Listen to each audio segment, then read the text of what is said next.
So we are welcoming via Skype Jim Kurose, who's the Assistant Director of the National Science Foundation for CISE.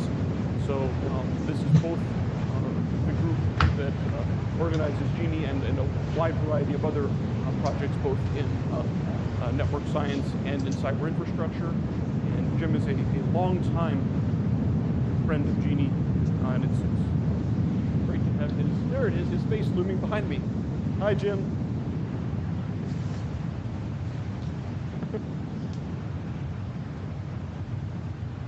Oh, there you are. Is the audio going okay? Okay, that's wonderful. Hi, everyone. Okay, great.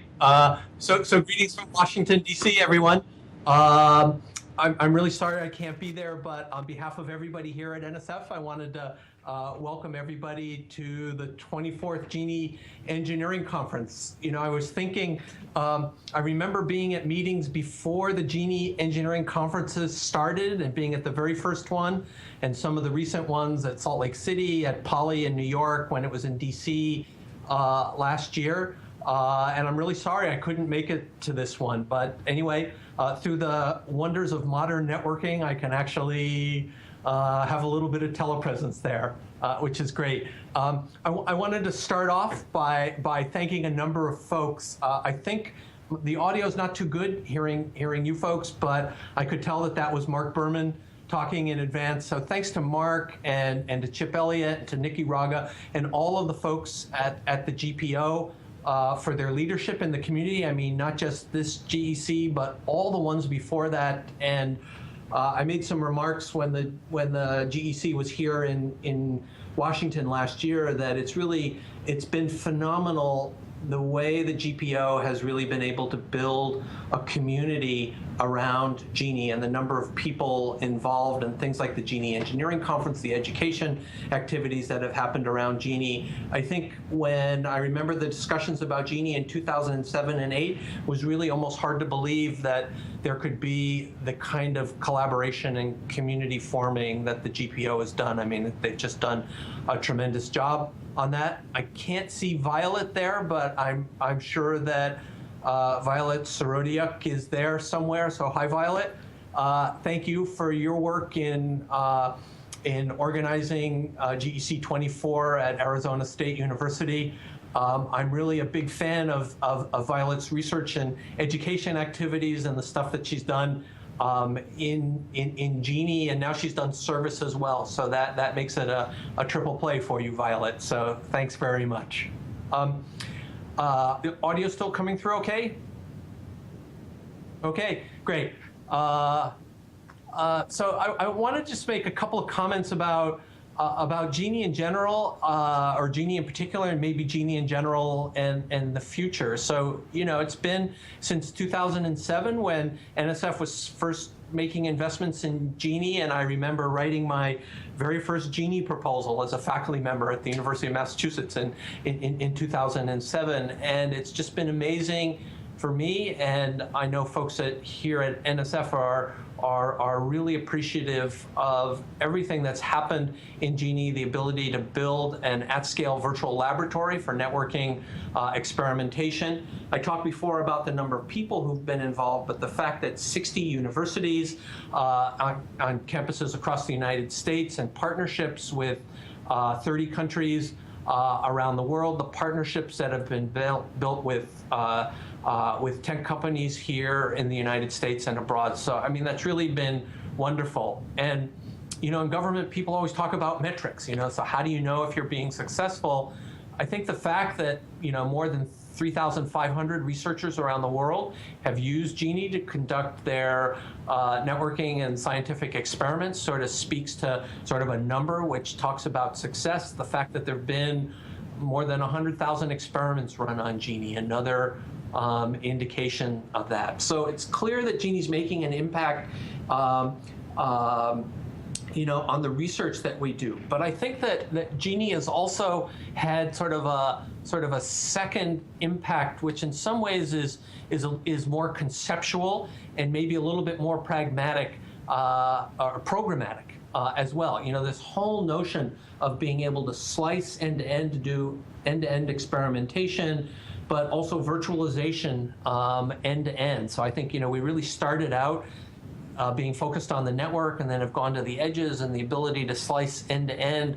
You know, those kinds of ideas are now embodied in SDN and NFV. And when you think about the future and what distributed networked virtualized systems are going to look like, they're going to look a lot like GENI. So from the people I can see there, I know some of you are probably too young to even remember back to 2007 and what was going on in 2007. But you know, the world was a different place, and the notion of network virtualization had certainly not caught on to the extent that it has now. And I think GENI's played a really important role on that. I think GENI's also really gotten our community to think more about focusing on the control plane and on the management plane, which I think has been tremendously important. And I think if you look in networking conferences, you can see sort of the evolution of a lot of researchers, many still working in the data plane, but a number of researchers now looking at control and management plane issues, which are incredibly important. You know, something else that I think folks may not appreciate, I see this a lot being at the NSF now, and when I was on a committee that the previous AD for CISE put together on mid-scale infrastructure, you know, the ability to build systems at scale and to experiment with large-scale distributed systems is a really, really important capability and set of skills for our faculty and for our graduate students who are going to, you know, be going out and going into industries and universities. That's a tremendously important skill to have, and I've always felt very passionately that that's a skill set and a range of capabilities that's important for us as a nation to have our professors and students be able to do. And I think GENI's like sort of the, you know, the shining example of those kinds of capabilities among, you know, among the researchers within our country. And then I think finally, you know, GENI's played an important role in, you know, other activities like US Ignite that some of you may know about in terms of, you know, gigabit applications at the edge and enabling that. The work that's gone on campus cyber infrastructure, our data networking and innovation program, CC Star, DNI, and over the years, and I think into the future, the activities that are ongoing and that will be ramping up in smart and connected communities are all going to be built on both the substrate and a lot of the basic ideas in terms of virtualization and slicing that GENI really pioneered. So kudos to the whole community throughout the last 24 GECs in making that possible. So, you know, this is clearly a transition time for GENI, and I remember 23 GECs ago, and even before that, what the very first discussions were like about building GENI and imagining could we do it as a community, and now it's built, right? And we're using it. You know, 100,000 experiments going on. All the universities and experimenters are using it, really getting tremendous use on it. But you know, as always, the work is not done, right? So looking forward into the future, it's really on, I want to say our collective shoulders, but I'm sitting in a different seat here than usually when I'm sitting there at a GEC meeting. And it's really on the community's shoulders to think about what it wants to do in order to, you know, push GENI forward, how we're going to be organizing it, what are the possibilities for continuing all the good things that have happened with GENI. You know, I think that the capabilities and the promises that GENI holds for researchers in the future are tremendously important, and this community, your community, you folks really, it's great that people are stepping up and beginning to define what the next generation of GENI is going to look like, both from a technical standpoint, but also from a community organizational standpoint. So many of you may know there's been a series, sort of a visioning activity beyond today's internet that Chip Elliott and Dave Farber and Larry Lenweber and others have been organizing. We've had a couple of workshops. I've been to 2 of those, I think, already. And trying to sort of extend the end-to-end story that we see now into software-defined infrastructure, into 5G systems and control planes and management planes for that, as well as the radio access network, and beyond advanced wireless to applications that are running on top of the network backbones that and edge networks that we've been engaged with. So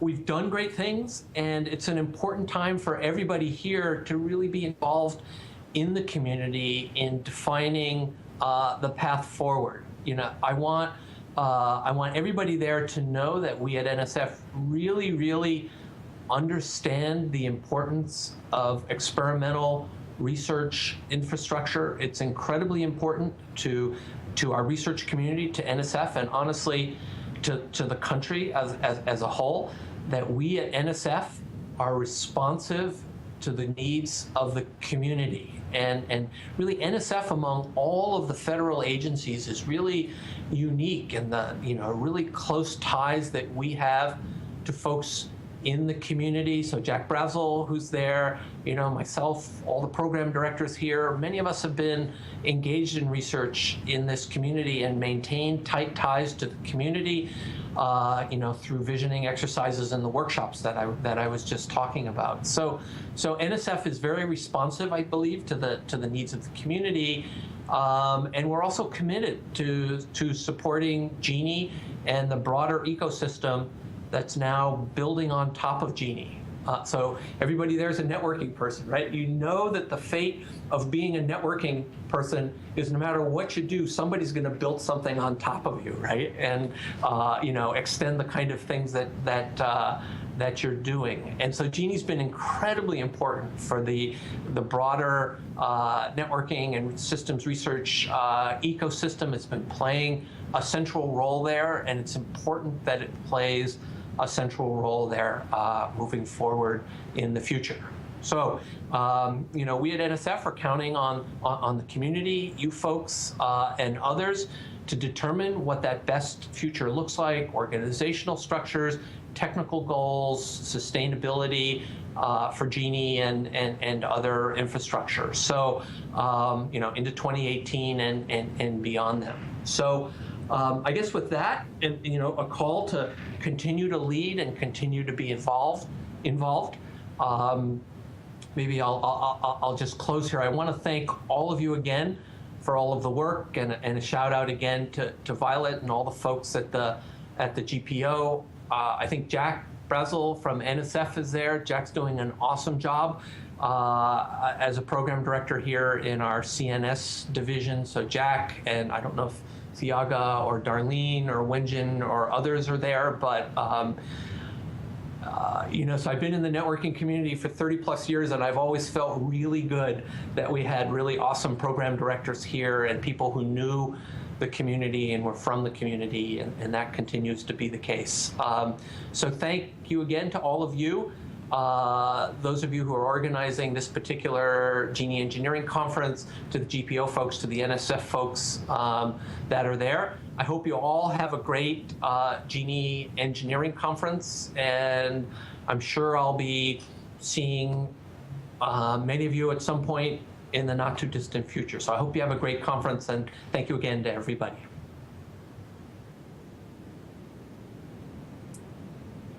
Oh, I could hear that. Nikki, if there are any questions or anything, I'd be happy to take them, but sometimes that's hard to do over video, but if there are, I'd be happy to. Otherwise, we can do that offline. I think we've got time for maybe a quick question. If somebody has one, why don't you shout it out, and I will try to repeat it into the microphone right here for Jim. I can hear you great, Mark. Okay, good. Questions?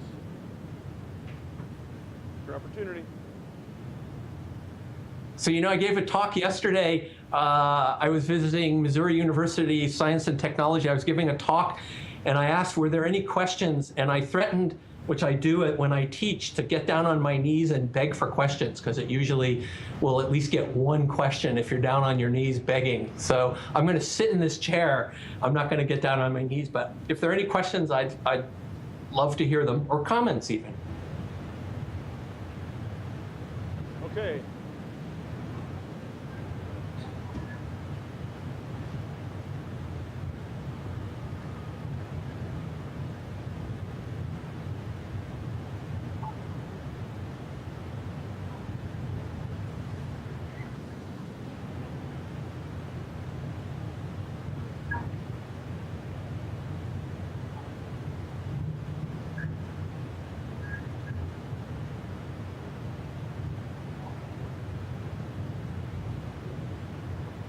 Okay, I think the question, I'll try to summarize this, is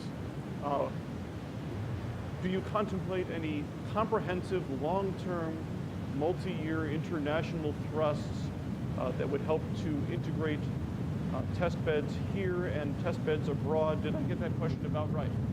Oh, good, I got it right. Okay.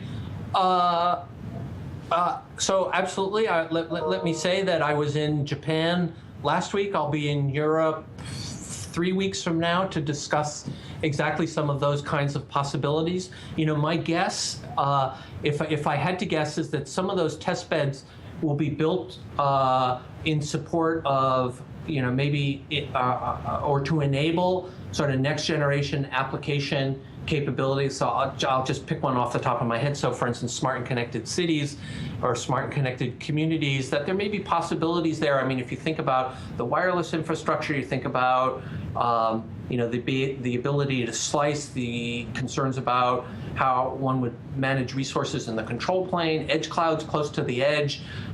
You know, I think things like that could be in the future, but certainly I think, you know, with international collaborations, we're already collaborating you know, with our international network research connections. So for example, 5 months ago, we launched the first 100 gigabit per second trans-Pacific research and education network link from Seattle to Tokyo. So in a sense, we have the plumbing in place to do some really amazing things from there's already sort of a global research network and education research infrastructure there, but that's really at the pipe level. I think the question is probably more at the level of being able to experiment on top of that. So for instance, continuation of the GENI and FIRE activities that have gone on between GENI and the EU, and you know, we've had similar relationships with activities going on in Asia. So there is, you know, another GENI FIRE workshop coming up in April that I and Jack and others will be at to talk about those kinds of future collaborations. So I think, yes, absolutely, we'll see those kinds of future collaborations. I don't think we know exactly what they'll be yet. My guess is they'll also probably be tied into some set of applications running on top of an advanced sort of service-oriented network infrastructure that can make use also of the innovations that, you know, this community and others are talking about at the network layer. Great, thanks very much, Jim. I'm sure there would be other questions, but you've been to enough GECs to know what the schedule looks like Yes. at this point in the plenary session. So thanks very much for making time for us. Okay. We appreciate it. Thank you all.